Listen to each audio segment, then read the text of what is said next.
Good afternoon, ladies and gentlemen. It is your boy CIZZ, your big live action from the Mo. You already know. And I'm back again. What do I say every time, ladies and gentlemen? Look, if you're watching this, look me in my eyes. What do I say every time? And if you listen and listen clearly, I say that I'm coming back with a fire guest next week. And what did I do? Came What did back. I do, ladies and gentlemen? Oh, I brought back a fire guest. And with that being said, go ahead and introduce yourself. Hey y'all, I'm Kearra. I am a graphic designer from the Kansas City area, and I am super happy to be here today just to tell my story, tell all the creative things I got going on, and just really just chop it up about life because we love a life talk. So let's get into it. Absolutely, absolutely. First things first.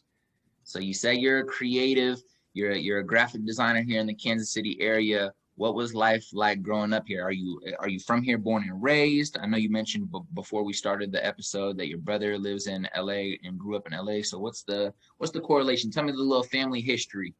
So I am from Kansas City. I'm from the city. I went to Longfellow. I went to Paseo. So I am born and raised Kansas City. My brother, who's in California, my dad used to live in LA. So that's how that happened. I love LA. I wish I could like go back out to LA, but I am born and raised Kansas City, love it here, and just been here all my life, honestly. I love it. And it's funny you say that because there's so many ties between Kansas City and LA that like people who haven't lived in LA or people who don't have family from LA like that live here don't realize. Like I bet you if you ask, especially folks in the city, like specifically in the city, I'm not talking where I'm at in Independence, I'm not talking Blue Springs, but specifically in the city, if you ask folks, a lot of folks like grandpops or uncle or their parents were like grew up in LA or moved from the South to LA, and then when they got older, LA to Kansas City. It's very interesting because I've met hundreds of people, like for real, Yes. like And it's that. like I feel like people from like the Bay and like LA is like our cousins at this point. Like it's just like such a similar vibe. Like just like with the music, like especially in the music, like if you hear like some of how our rappers rap and then like how their rappers rap, you can just tell like that our culture overlapped once before, even if it ain't super similar now. But it's just like here we like here with it. So It goes the same with the language, which of course is influenced by hip hop. But like with like language and slang, when I went out there, people were like, well, people in LA used to ask me like they'll like look at me and they're like, bro, where exactly are you from? Because you got like a little country twang, but you like be oh speaking yeah, like you from the Bay or something. And I'm like, nah, like I'm from Kansas City. They're like, ah, that makes sense. And I'm like, we a little country, just a little bit. yeah, it's funny. Like black folks out there didn't really think I was like super country, but like white, like the people who was like LA natives that were like white or Mexican, they thought I was country as hell. I'm like, Yes. I was like, I'm Even at like Mizzou, because I just graduated from Mizzou, but while I was there, like me and all of my friends that are from Kansas City, everybody else would like call us country all the time. And we like, I can't hear it. at all, But they at can't. all. No, that's real though. That's real. Actually, I didn't believe it. I didn't believe that we had accents until I moved back here in 2019. And I had been so far removed from Kansas City for like a while. And I came back and I was like now I can't hear it. Like I can't hear any accent from you. But like when I first came back, I was like, what the hell? We do have accents. We do. Like we Right. definitely have some little like slang. And you hear it in the rap hella hard too. Like you Yes. first come back, you grow up on it, you're just kind of used to it. But like when I came back, I was like, hold up, what is going on? But it's Yes. real though. We country in our own way. It's okay. Yes, ma'am. So I want to ask you about school growing up. Like, were you a huge? You said you graduated from MU, but in terms of like middle school, high school, were you like a huge student person, or were you more focused on your creative and kind of just making it through school? What type of student was? Okay, I'm so sorry, Kiara or Kiera? Kiera. A lot of people get Perfect. that confused. It's Kiera though. Thank you for asking. Perfect, perfect. I didn't want to say it wrong. That's why I had to pause right there. But yeah, what type of Respect, student were respect. you? So I actually went to Paseo, and it's a performing arts school. So art has always been like at the center of my education, even before then, because Paseo was high school. But even before then, I just always been the type to like stay in my books and just try to stay on track because I always wanted to like I don't know prove myself like I don't know if it's right or wrong, but just like prove it to myself that, you know, this is what you want to do. You want to stay on track. So you're going to just block out everything else and just, you know, be a good student. So I've always had good grades, always been on my stuff. When I got to high school, it started being more like creatively focused because I went to Paseo and my major was visual arts. So even like during high school, I knew I loved art, but I didn't know exactly what I wanted to do with it. So I would just always just try different things. Like we took painting, we took drawing, all of the art courses. So I just really was just trying to see which type of art I loved and which type of art I was good at.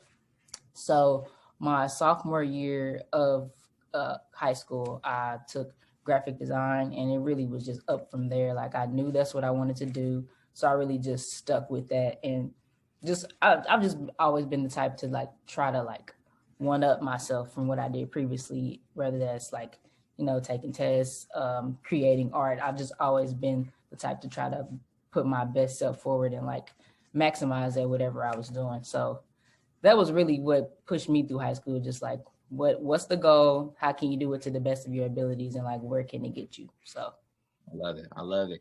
And I want you to talk a little bit more about Paseo. So how is like like at a performing arts school, how's it structured? Like, how's it set up? Are you taking like half like arts classes and then like half math, English, science, or is it like half the semester you're doing like the basic stuff you do in like a regular school, and then the other half all like, how was it structured in regards to them, you know, providing classes that were about performing arts? So it was kind of a mixture. Like you would have like your art courses, and then you would have like your math, science, and all that type of stuff. And then, you know, the academic classes level up each year, and but also the creative classes level up each year. So maybe like my freshman year, I was taking like painting, and then the next semester I'll take like painting too. So it's really just all of the art courses were mixed in with like your regular general courses too. And then you just take different types of creative courses each semester. And then aside from like visual arts, they had like theater, they had choir, band, all of those courses. And then whatever your major was, you just stuck with that the whole time and leveled up each year. And it wasn't like, oh no, victorious type shit. Like it wasn't That's hilarious because I was watching that show the other day with my niece, but we wasn't at their level. Like deep down, we wanted it to be like that, but they just, I don't know, I love Paseo, but they could have did a little bit more with like, just like, I don't know, just like stepping outside the box with the curriculum, just because we are a performing arts school. But it was a dope place to be, because it just gave you the chance to focus on like creative things rather than just like math and all of that fun stuff. So. and from your memory, I'm sure you busy, you're not always trying to keep up with people, but from your memory, do you think a lot of people at Paseo moved on into creative fields, or because, you know, I always wonder that question, like for people who go to performing arts schools, like there's like Victoria's type performing arts schools that are like, you got to pay like $40,000 to go there. So most likely their parents are going to force them into some like visual arts, or go to like move them to LA to do acting or whatever. But like from your friend group or from people you used to hang out with, are a lot of them still in the like creative community? Yeah, a lot of people from KC went to Paseo. Like a lot of the people who are still out here, you know, on their grind, doing the creative things, went to Paseo. I couldn't name them all because like it's that many. Like they still out here. Like it's a lot of rappers who went to Paseo, creative artists who went to Paseo. So most of the people that I went to high school with are still on their hustle and are still on their grind, just out here doing creative stuff. So yes, a lot of them are still out here just doing their thing. Shout out to Felix, shout out to Tiana. It's plenty more, but everybody still on their hustle, and I love to see it.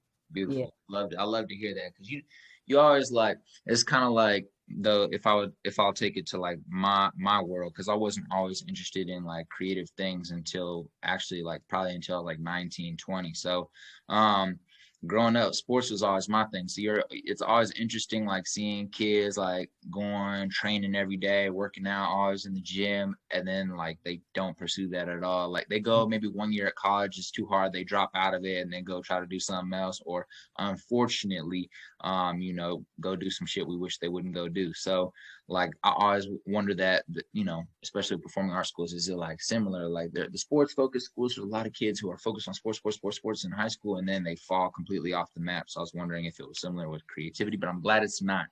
But No, I think that's because like art is like truly an expression of self for real. It's like really connected to your spirit, to your soul. Whereas sports are something you more enjoy. It's a hobby. It might just be the only opportunity you may have saw to get out of your current situation, because that's all that's presented on TV to Black communities. Is like, all right, well, if you play football or basketball, that's the only way you can go get a scholarship to college. It's the only way you're gonna be able to get your parents out the neighborhood or out their certain situation. So I feel like it definitely goes into that. But mm-hmm. So I want to talk about your transition from Paseo to MU. Why did you decide to go to MU? What did you study there, and how was that experience? So I chose MU because it was like far enough but close enough. Like it was somewhere that I could get some space to just, kind of flourish and do my thing as a young adult. So I chose MU. And then once I got to MU, I majored in graphic design because I love design, and I was like, this is what I'm finna do. So stuck with that. It was a pretty decent program. It just allowed us to like really dive into the fundamentals of design, as well as just like push our creativity. And then while at Mizzou, like I've always been one that's just gonna take on like a lot of stuff. Like that's, if I see an opportunity and I feel like it aligns to what I got going on, I'm gonna dive at it. And especially if I feel like it'll like, allow me to level up, I'll dive at it. So while there, like I worked at like it's called the Gainesville and Black Culture Center, and it's like the hub for all the Black students where we throw events and stuff like that, and just like really build community. So I worked for them, and I was doing like all the flyers for like all the orgs and stuff like that. So that's where I really got a chance to just like establish like, oh yeah, this is what I do even outside of class. So things like that. I participated in like student ran creative agencies on campus, one specifically called Relevant Youth. And then throughout the time, like I would really just like, work with people, work with different orgs just to like really build that establishment of like, yeah, I'm a designer here. But Mizzou really like, I don't know, it really pushed my creativity and it allowed me to just see what like the standard was for creativity and just like networking in general. So Mizzou did a lot.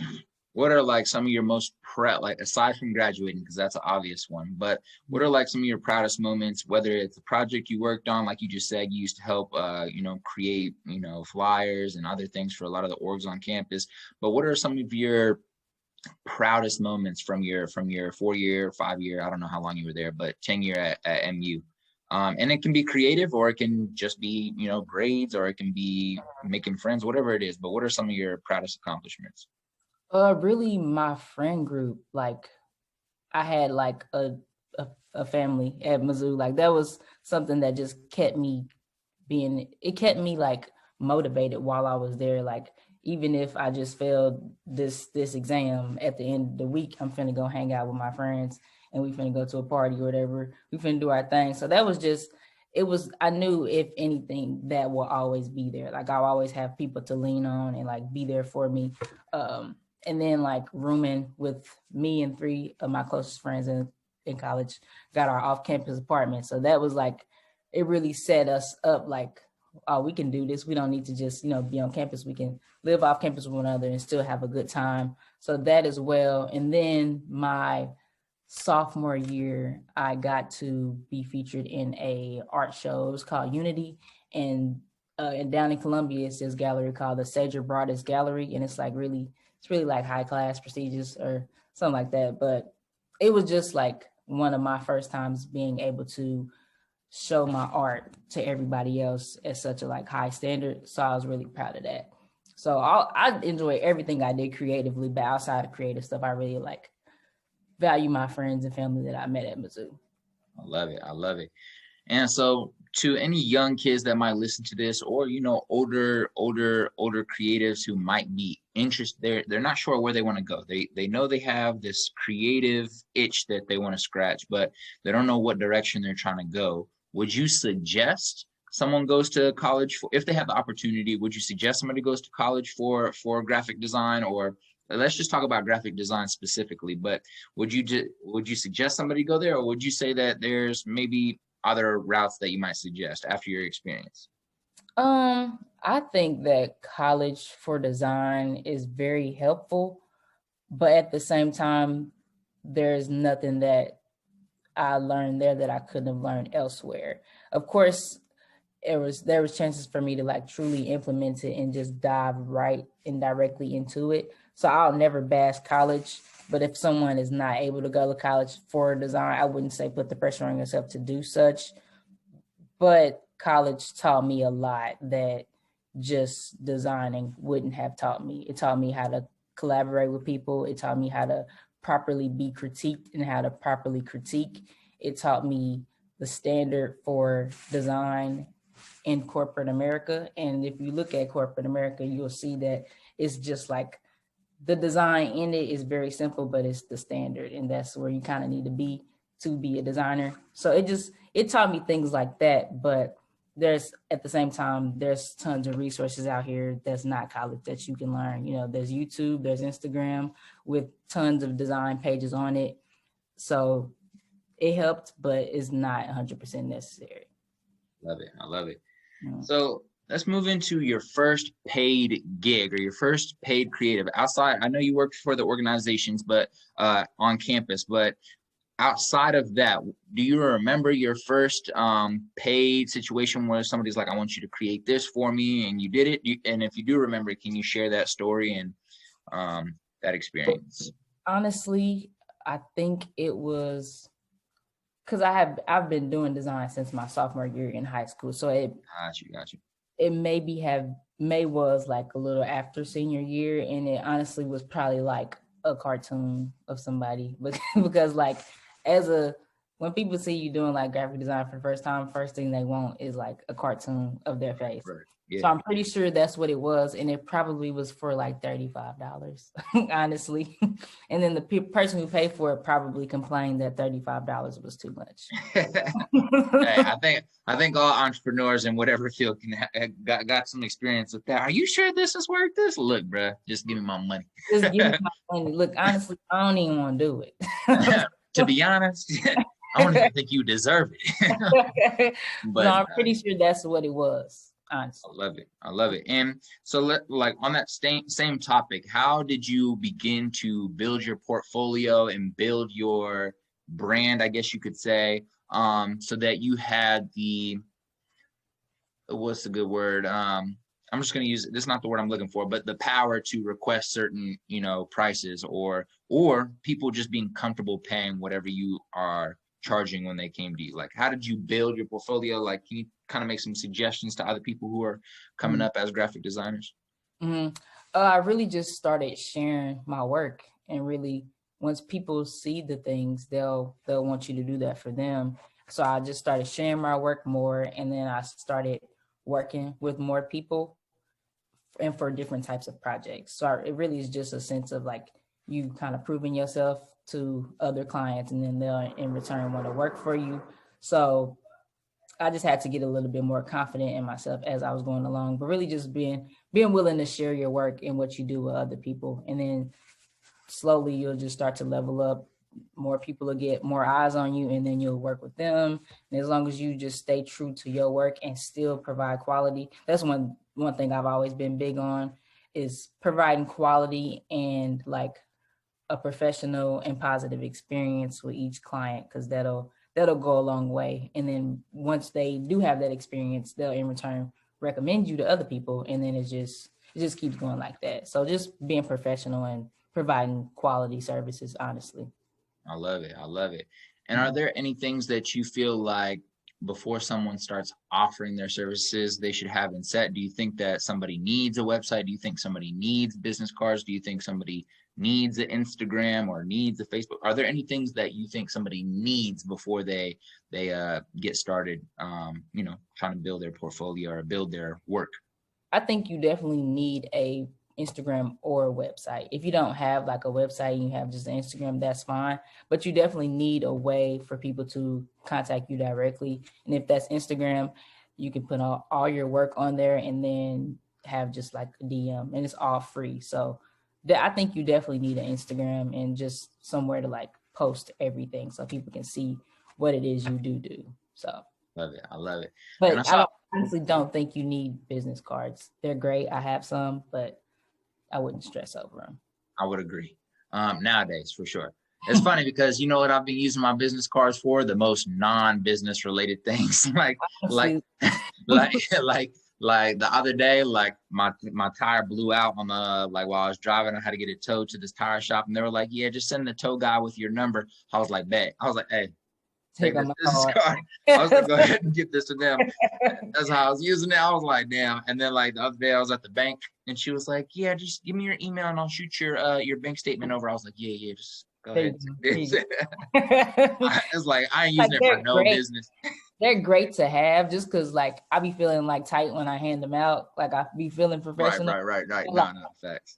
It's a pandemic. Like you right now. No, that's real. I was traveling to San Diego. I had to drive my friend out there a few weeks ago. So we were driving out there and we stopped in Vegas. And I was like, I just got into a conversation with some people at this French spot outside of one of the casinos or whatever. And conversation. I was like, "Cool shirt company, blah, blah." I was like, "Yeah, just for clout purposes, go ahead and take this." So I was like, handing out business cards to everybody. I was like, "Yeah, here you go. Yeah, take that. There you go. Look at me, too excited for a chance to hand it out. Like, matter of fact, I got one right here. That's facts. And the reason I actually bring that up is because I saw a post you posted the other day with like the timeline of your business cards. So that kind of made me want to ask, like, what are like some different, you said you kind of like found your look, maybe not just for your business card, but just your aesthetic in general. What is that look? What is that aesthetic? What was that process like, that timeline of trying to discover like what really is my brand? What is my brand image? What is my like vibe? Like, what was that process like? And how did you just go through that discovery process? So I kind of like the earlier version of the card, I kind of just fell upon that, just like me just creating really. And it's interesting because all of those looks like were a result of me just creating. So that's what I've always tried to do with my brand, was just include myself in the most authentic way as possible. And at first, as you've seen, like it was me like with an afro, like just me illustrating, and I just threw it on my card. And I'm like, that's cool. That's me at the moment. So that's what the brand was. And then over time, I just kind of didn't feel the need to just be that loud about it. I've just kind of been like more simplistic, but still clean. And I feel like that is like a reflection of me as a person. So with my brand, I've always just tried to be that way. Like you get me authentically and me presented in the best format that I know how at the time. And that's what all those are a result of. So just me evolving as a human and just trying to always be true to that. So love it. I love it. And so what are some of the services you provide? Because I know it's not just graphic design. I'm pretty sure it's not just specifically like, logo design or graphic design. So what are some services that you provide, and what are your favorite types of projects to work on? So I really just do overall visual arts in general. Like I paint, I draw, I do design, I do a little bit of everything, really, creative direction, all of that. But mainly I'm in a area where I offer mostly design and like branding for people. And those are honestly my favorite types of projects are the ones that just are like pressure free and just like kind of like fell into them. Like the project I'm working on right now is it was kind of like a passion project. It's a deck of Black History Month themed cards. So that's like really big for me right now. And it's just a type of project that I can like just breathe and just be, and then people still love it. So it's like the pressure is off and it's just basically just all me. So I've been really heavy on that. And then I do a lot of branding for people. So it's like logo design, website design, and overall image building for people, and just like helping others like build their brand and present that very authentically. So I love it. I love it. And let's go ahead and transition to that. That was going to be a question I asked you later, but we'll go ahead and start there. So, can you talk about these deck of cards? What inspired it? What are they? What do they look like? But yeah, no, I mean, I know what they look like because I saw some stuff you posted. But yeah, what really inspired it? What was like the thought process behind the creation of these decks? All right, so I'm gonna give you a sneak peek because they just came in today. If you look back there, you'll see the box right there. The boxes, okay. The boxes are right there, but no, they just came in today. And then here they are. Here, I'll be posting some more fresh, very, very soon. But so this project started as really just a passion project in class. They were really just pushing us to do what we wanted to do and just create whatever we thought would be dope, and like really just to push the concept. So it was almost February and I stumbled upon the idea to do a deck of Black History Month cards that emphasize Black culture and really just put us and our revolutionary people from the past on a pedestal. So that's what I did. And it was really just a passion project. At first, it wasn't meant to be a real thing. But about October, this professor at Mizzou stumbled upon my website and I had the project on there, and it was just me showing it, like the cards weren't real. And she said she wanted to gift them to her students. So I was like, all right, cool. Like they wasn't real yet.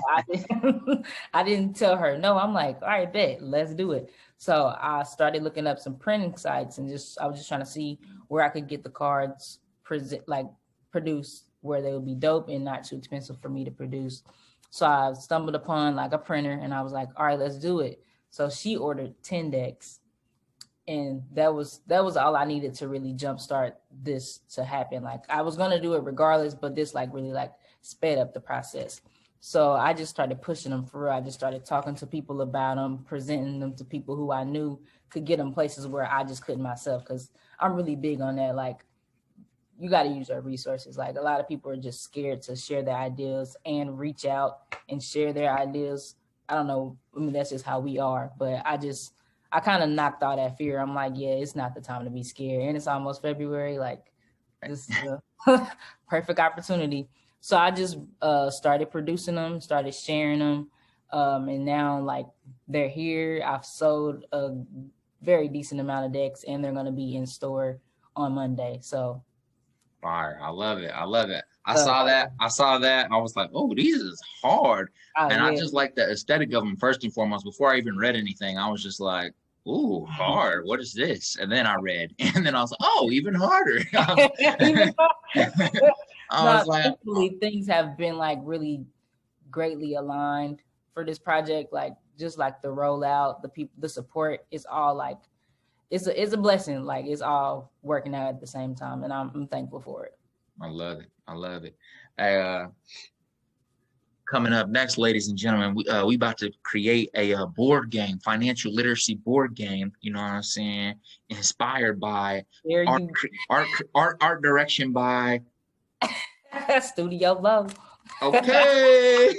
You heard me. Produced and created in Kansas City, Missouri. You feel me? Hey, you hear me? but listen, I love it. I love everything you're doing. I love the vibe. I love the aesthetic of your page, and a lot of the art you've been posting and the designs you post are dope. Your energy in general is on point. So I just want to say we're not done, but I just want to say I appreciate you coming on the show today. I think it'll be a great opportunity for people in Kansas City and then my listeners in LA and San Diego to be able to tap in with you for sure. Oh yeah, tap in. Absolutely. So a few questions. What are some brands or creatives that you admire and are inspired by? All right. So I have two faves, actually three faves. I think they all live in LA. Sure, you know Sharon Barber? Yes, yeah. Fire designer. Yes, he like like repurposes already made like brands bags and stuff like that. But he's like super dope. Like his, I don't know, just the things he makes are like, I'm really attracted to things that like I wouldn't have thought of. Like, and he is like a super dope artist. So him, of course, McFly, he is an illustrator from not Kansas City, from LA, and his art just really pops. And as I was like a growing creative, I would look at his stuff and be like trying to make stuff like it. And he like did some work with Chris Brown, and I'm a forever like Team Breezy member. So like Definitely, most definitely. always look, he a little rough, but always we here. hey, literally on our elbows in Stomp the Yard. Hey, I went to, this is a little off track, but I went to 2 Chris Brown concerts in my life, and then on one of them I got a meet and greet ticket, and I met him. So every time I like talk about being a Chris Brown fan, I bring up that picture and flex. But anyways, McFly, and then Sue Say, I don't know if I'm saying her name properly, but I think she's a Asian painter, and she's located in California as well. But she's just like super dope. All of their style is really like strong, and it pops, and I just feel like it matches mine a lot. So I love it. I love it. Shout out to Sharon. Shout out to Yaz from YKT who introduced me to to Sharon on Instagram so I could follow. Fire, super fire. Just fire. And so I know this is kind of a broad question, but how would you say you feed your creativity? Is it just by creating? And that's okay if it is, but yeah, how would you say you feed your creativity? Sometimes I really just have to just dive into it. Cause I don't know, like when I look for inspiration, it kind of distracts me. So I really just have to dive into it. And then every once in a while, like something will like, I'll run across something and then I'll be like super inspired by it. So I'm kind of like inspired on accident, if that makes sense. Like I don't look for inspiration. It kind of just like randomly comes, honestly. And then like sometimes I feed my creativity by just like blocking everything out and just like being here, because I get distracted very easily, and that doesn't like help with my creative process at all. So just like zoning out, really focusing on what's in front of me. Sometimes I'll like meditate, read, or write, and then dive into something really and just like kind of quiet the clutter in my head and then just dive in. So and that makes a lot of sense actually, because it's funny because it's something that like somebody told me, and then I always tell other people, especially with like the rise of social media. You never want to consume more than you produce. Like you never want to consume more than you produce. And when you get caught in a state of trying to find or get inspired, you can really get stuck in this rut of actually just consuming, consuming. But this is fire, but you just continue to consume because you're so enamored by the fireness, which is dope. But then you never produce, and you spend all this time consuming content, you know. It kind of goes back to this. I'm not telling people to like not enjoy Netflix or not enjoy Hulu, but it's like I told myself this the other day because I got mad at myself. Like I can be hard on myself when it comes to like leisure time. I don't like, I know it's so important, but right now in my life, I don't like it because I'm like, well, I don't got bread. I can't feed my family I got bread to feed myself, but it's not like I can take care of the whole family. I can't change the cycles of generational, poorness. Like I can't give money back to my family in Tanzania to put them on. I can't put money into businesses because I don't got. So it's like, I got to get to it. You know what I'm saying? Like every day I wake up, I'm like, I got to get to it. I'm not a legend yet. I haven't left, not everybody in the world doesn't know my last name yet. Like legacy has not been created. My children aren't set yet. And I don't even got any kids, but they're not set yet. So it's like, I get mad at myself when I like sit down to watch some Netflix and like trying to just chill after like working or whatever. But like the other day I was watching this show because I was trying to catch up.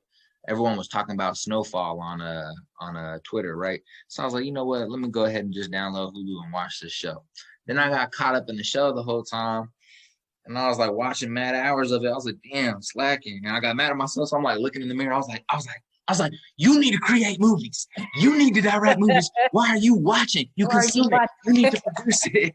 I was like, so it goes back to that though. It's like, we need to spend a lot more time producing you know, Yes. producing content, creating content, directing content instead of consuming it, because it's easy to get lost in the sauce, especially with all these damn addictive ass social media websites. So It is. I Yeah. love that you said that. I get mad at myself too. Like when I come home in the evening, like I'll sit on my phone for a little too long. Then I'll be on the bed, finna turn on the TV. I'm like, yeah, nah, we just need to turn all of this off and really tap in. And that's the only way I can like push through.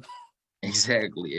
I was like, I had to write on my goal board today, no TV, No no TV. flicks. Or like just like I just try to like kind of like balance it sometimes. Like if I'm gonna sit there and binge some stuff, I'm gonna do it at the end of the night at a time period where I can watch whatever I need to watch and still get to bed on time. And then beforehand, I already finished everything I need to get done. So it's about balance, really. Yeah, for real, for real. It's, you know, you got to fit things in, because at the end of the day, you know, leisure time is important. Oh, it Like, is. because No, it definitely. I definitely argue with, like, you know, some of the friends sometimes, no, bro, like, what's wrong with just relaxing sometimes? And that's true. Like, you do need to relax sometimes, but like, ooh, I'm not gonna lie, it does get to my soul. Like, I'm sitting there watching, I'm just like, And damn. that sucks though. I wish it didn't. Like I wish I could just waste time and be okay with it. But the way life is set up, you But that's can't. what it is. That really is I what it can't. is.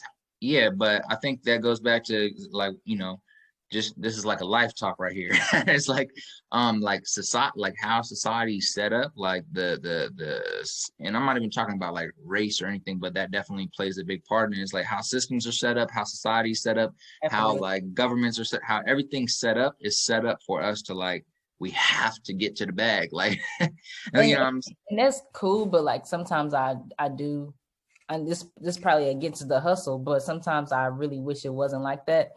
Because me too. I'm big on just living just as much as I am big on like grinding and creating. I'm big on just being, because if you are just alive to work, that is not dope at all. Oh, no, Like at all. sometimes I just want to like enjoy the city, like, and just enjoy the outdoors and not just be hustling all day. Because honestly, that is terribly exhausting, and I cannot see myself doing hustling for the rest of my life. Like I want to get to a point where I'm like, all right, now I could just kick back and relax and enjoy all the things that I've worked for all these years, because I feel like that's what life is about. At No, the end that's of the day, real. just living. And that's like a perfect Mm-hmm. time to plug financial literacy and the importance of financial education. You know what I'm saying? It's like, for real, at the end of the day, the goal is not to make as much money as possible. The goal is to have freedom, like really just like freedom. Like somebody, or this book I read was like, wealth is not like a certain amount of, it's not about like being a billionaire or anything like that. Wealth is how long can I go without working and still be able to take care of my family, feed the family, and like live life. And that's the goal at the end of the day. Everyone likes to use like the keyword, like the cliche words, which are important, but like passive income this, seven streams of income that, which are important, but are you taking action to put those steps in order? There's a difference between hustling all day, every day with no plan, just trying to get some money. Because once that money comes, if you don't have the financial education behind it, what are you going to do with that? You're going to spend Right. it. You're going to like try, oh, like, well, I want my family to live good. So now you're going to buy a fat ass mansion and now your money gone. Or now you have these big ass payments and, you know, and then now every day you get money, it's coming right out of your pocket because you can't do nothing with it because you got all these big ass bills. So it's like, we really got to like educate ourselves on financial literacy and strive for the level of wealth that allows us to be free, not the level of wealth that allows us to, you know, buy all these luxury material means or be looked at as the richest person or for clout or for our own ego. It's like, no, how much money do I need to make each month, hopefully passively? So figure that out, invest, learn how to invest.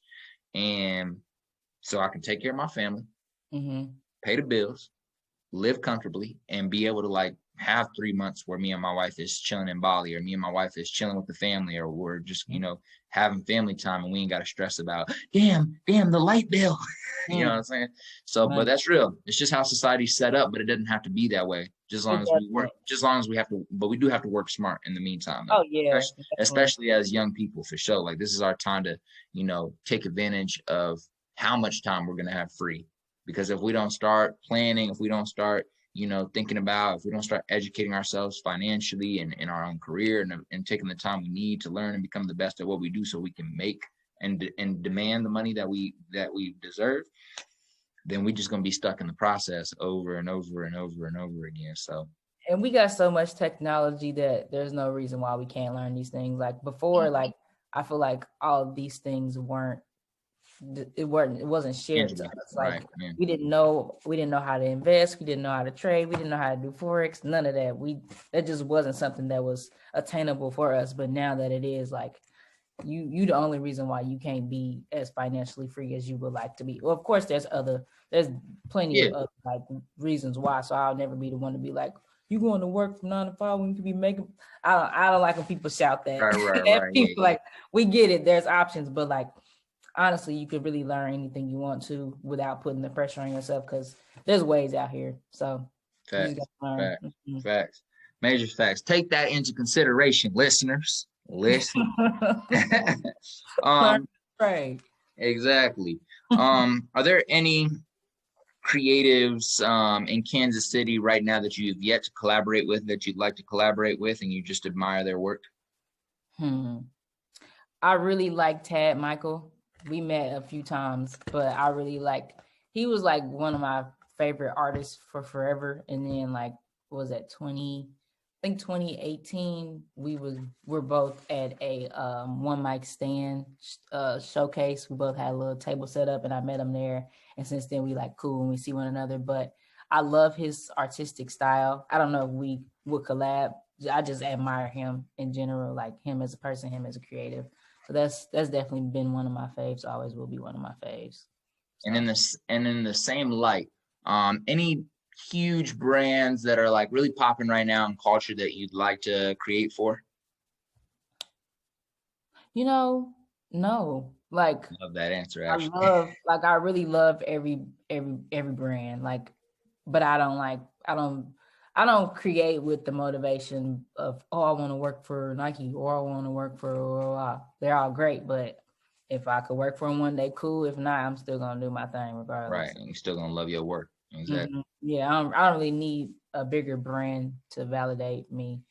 We all need validation sometimes, but that's not the validation I want. So right. Only validation I desire, really it'd be coming from like random places. You don't be like, I don't need no validation. But then when your like little cousin at the house or something that's like 6 years old comes over, it's like, yo, that's fire. You're like, for real? You think so? Really?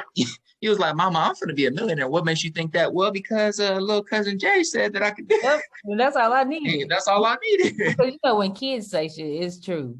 Yep, exactly. It's true. So exactly. I love that. So I'm gonna ask you a final question. And this final question is, it's your last day on Earth. Okay. And you've lived a full life. You've created all the projects you've wanted to create. You've written all the books. And by the way, P.S. I lied. It's not my last question because I got another question. But I'm gonna ask you this now. You've created everything you wanted to create. You've written all your books, been on documentaries, whatever you wanted to do, you've done it. Mm-hmm. But it's your last day, and everything you've done, you have to take with you. But your great grandkids are sitting at your feet, and they're like, "Yo, give me one piece of advice on how to live life." But they can't read any books that you wrote about it. They can't watch any Instagram videos you did. You have to give them this final piece of advice on how to live life. What would you say? I would say just live in the now and be authentically you. That's it. Live in the now and be authentically you. Yes. I really had to learn how to be present in life. And being present just like trickles down to every aspect of your life, like creatively, personally, mentally. It just makes everything easier on you as a human. Like, you don't walk around worrying about the stresses of tomorrow or the sadness from the past. You're just here and taking things as they come and just working through them as best as you can, because that's all you can really do is just be, honestly. Facts. I love that. And the question I forgot to ask you, we're just going to move that right into that same light. So I see that on your Instagram, you read, which is amazing. Mm-hmm. Speaking of that, we're gonna go ahead and make you some suggestions right now. So Okay, good. Let's do it. number one, we got Why A Students Work for C Students by Robert Kiyosaki. Great Okay. book. It's about what we were just talking about, financial literacy, things of that nature. Okay. If you haven't read his most popular book, Rich Dad Poor Dad, I would suggest reading that instead of this. I've heard of that. But you should definitely read that. That shit is fire. Okay. Change your whole mindset. Okay. And then this isn't really a suggestion. This is more like a Bible, but not. I don't want to put it like that because it's like not all of it's facts, but it's just interesting to read through and just has like fire gems here and there. But Okay. it's just a Tool of Titans. Okay. Tim like Ferriss. Super thick. So it's about hella different topics though. Like he interviews a lot of people like on podcasts like I do basically, but he got like thousands of interviews with like a whole bunch of like top people in their fields, whatever field it might be. It might be design, might be strength training for athletes, it might be fat loss, whatever it is. Like it's a whole bunch of different topics, mindset, plant doctors, sex doctors, everything. I have to check that out because my plant dying right now.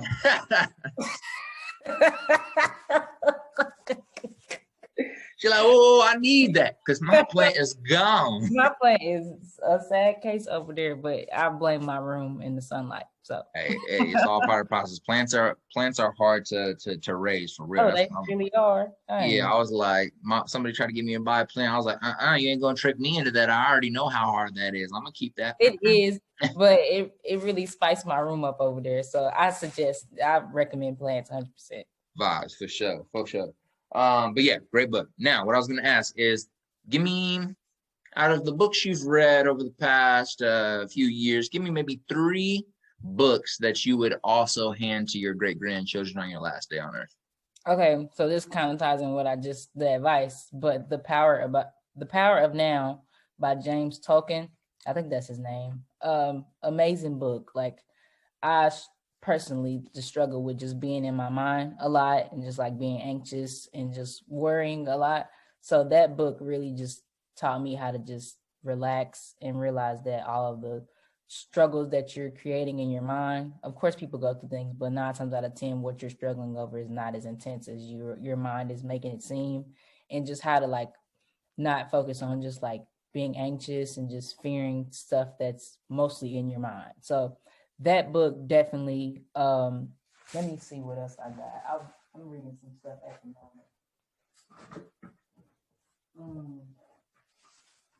Give me 2 seconds. Yeah. We got book club. We got to create you know what? I'm going to do that. I'm going to create a book club. The Culture Talks book club coming soon, ladies and gentlemen. The Culture Talks book club coming soon. I will definitely be in that book club. Hell yeah. All the Black creatives in Kansas City. I love that. And then I just finished this right here. Have you read this? I think my sister's reading it right now. The 4 Agreements. It's another one that it just teaches you how to like, not how to live, but it just gives great advice on just like your mental and your mind and just how to balance that, and just tips on like being impeccable with your word and just not making assumptions and things like that. So that's a really good one. A friend gifted me with that one. And then I'm also reading this right now. Oh, the best of all time. And yeah, I've seen a lot of people read this book. My friend sent me this book, and it just, I don't know, it's just great for the mind, for just reminding you not to give up on what you have going on. And like, honestly, it just kind of let me focus on like not worrying about money so much. Like with the things that I do, I'm now big on like just not focusing on money that much. Like if my passion drives me, then money will always follow me. Yeah. Like, you're going to get the money as long as you stick with the program. So. Yes, I love it. Well, ladies and gentlemen, not only have you heard a fire conversation with a fire individual, you've also gotten some tips on how to level up your creative. You've gotten some tips on what books you should add to your anyways, what books you should add to your plate. You know what next card deck you should buy for your family dinners. You feel me? Right there. Look at it. Ooh, fire. I love it. You know why I love that? Because literally you showed me that and right there, and I don't know why. I can't explain why, but I automatically just Nipsey Hussle popped in my head. I don't know why. There you go. I mean, that wasn't the goal, but it a good sign though. That's a good sign. It is. But ladies and gentlemen, I want you guys to go follow our guest today on all platforms, which I will have her provide shortly.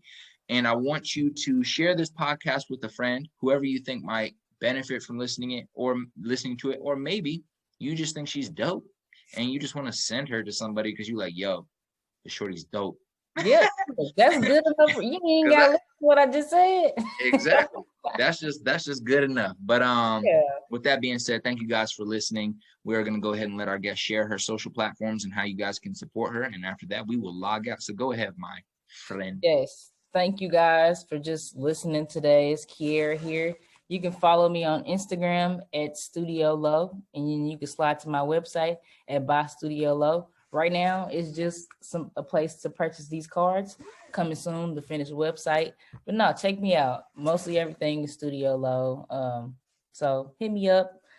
I like to talk. I just like to vibe. So, connect with me, y'all. Love it. Love it. And with that being said, ladies and gentlemen, by the way, stay on. Don't hang up, because as soon as I end this episode right here, we're going to have a quick chat. But ladies and gentlemen, leave a 5-star review, share with a friend, comment. You already know what to do. That's the only way we can grow. Thank you for listening to the Culture Talks podcast with your guest and your host, CIZZY. That is it. We out. Salud.